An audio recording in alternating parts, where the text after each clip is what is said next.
Hello, my wonderful people. A pleasant afternoon to you. All right, wonderful people. I have to sigh a sort of not breath of fresh air in a literal sense. A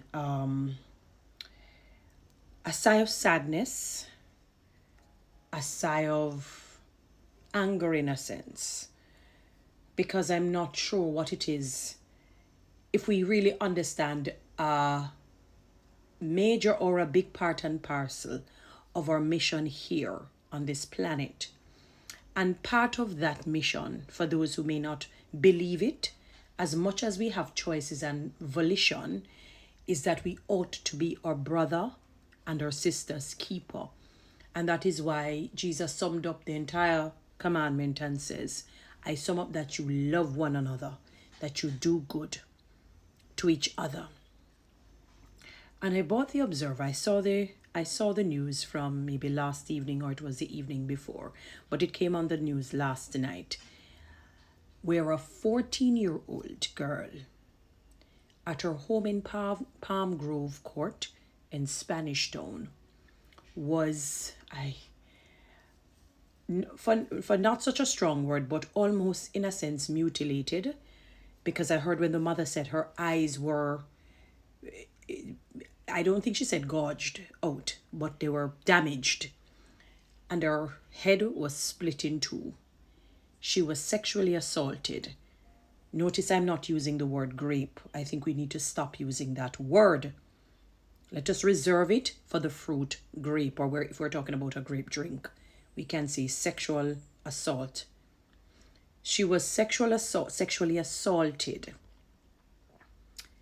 And when she was rushed to the Kingston Public Hospital, she succumbed to her injuries, and naturally she would, because just the physical trauma of being sexually, let's not say harassed, assaulted, sexually assaulted, 14-year-old, still a child, by whom they describe a man to be of unsound mind. Now, when I do a little investigation, what somebody says to me is that most of these communities, I don't know if it's inner city community, garrison community, I have no clue as to, or middle class, I have no idea, that people cannot just come in like that without others noticing it. So in my own mind, I'm wondering, how is it that no one heard the bust opening of the door and the screaming of the child? And notice I did the quotations. How is it? Because it is not, that math certainly is not Englishing. I'm deliberate in saying that. That English is not mathing at all. At all. And listening and seeing the mother in anguish and in pain, talking about her eyes being damaged and her head split in two. I heard her on the news. And her being sexually assaulted.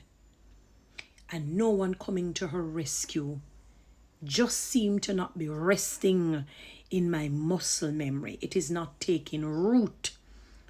It is more than unacceptable to me. It is more than unacceptable to me.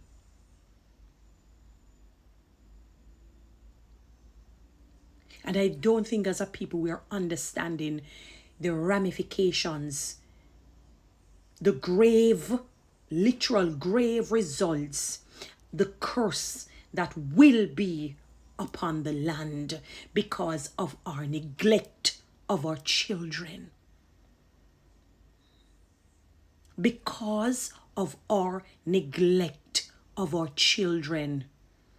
When I was growing up, I was one of those mischievous, troublesome girl. And I suppose because I only grew up with my mother, You know, sometimes you're longing for that father figure, so you give a lot of trouble because you're trying to make your way to understand life. But even with that, I I mean, I felt like I was just governed. I was barricaded all over. The only time I probably got some semblance of freedom, I mean, I played a lot.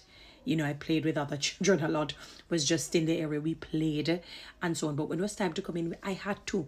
I mean, the point that I'm making is that I was so safeguarded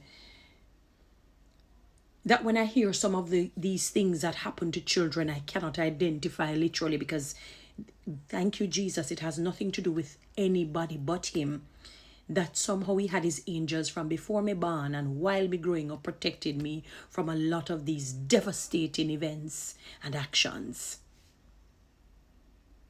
Our children are not being safeguarded. When you're driving on the road and you see these young fellow, you know, at some young guys at the bus stop having to be wiping the glass and getting money, and you know that the predators are going to see them, both male and female.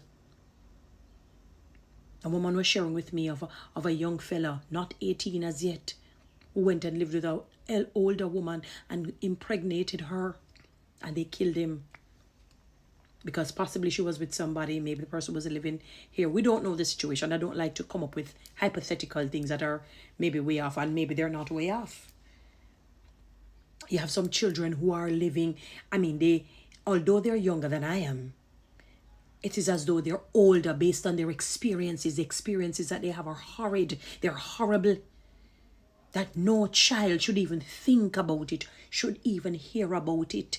So I still would want to know, how is it that this man of unsound mind, and when I look at the community, you mean to tell it would therefore means that those were the only two people there that moment, for that day or for that period in which that horrific, malevolent act befell the student, or she would, I'm sure, because it said that she went to Haile Selassie.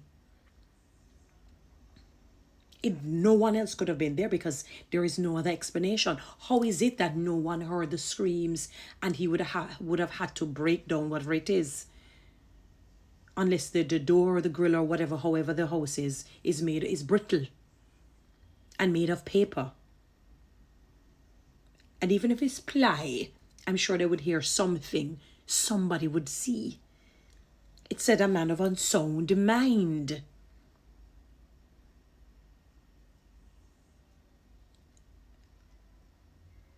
And now the mother is without child. She has not even begun living. 14 years. It's almost like, why? What was then the reason? Because she has no real experience.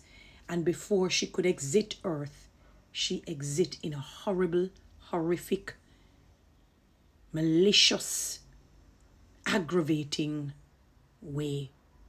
Jamaicans, you say she did bad. She did bad. And we hold no one accountable.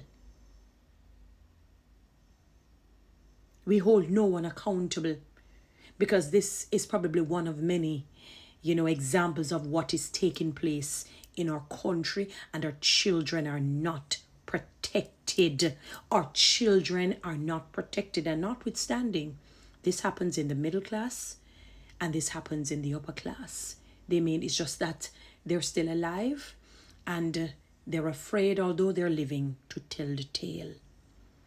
There are many children, they're young, but their lifespan is, like 100 years old because of the horrible experiences and assaults that they go through by people whom they know. I remember years ago, I think it was a study that says maybe 80 to 90%, or the figure could be higher, of people who sexually assault you are people whom you know. Usually people whom you know. So, it therefore, with that hypothesis, tells me that that man of unsound mind seemed to be somebody that possibly was known. May God take full control of this situation and justice be had. Justice be had. Guys, you know what to do. Read TikTok and YouTube. Subscribe. Give me a line, please. Thank you.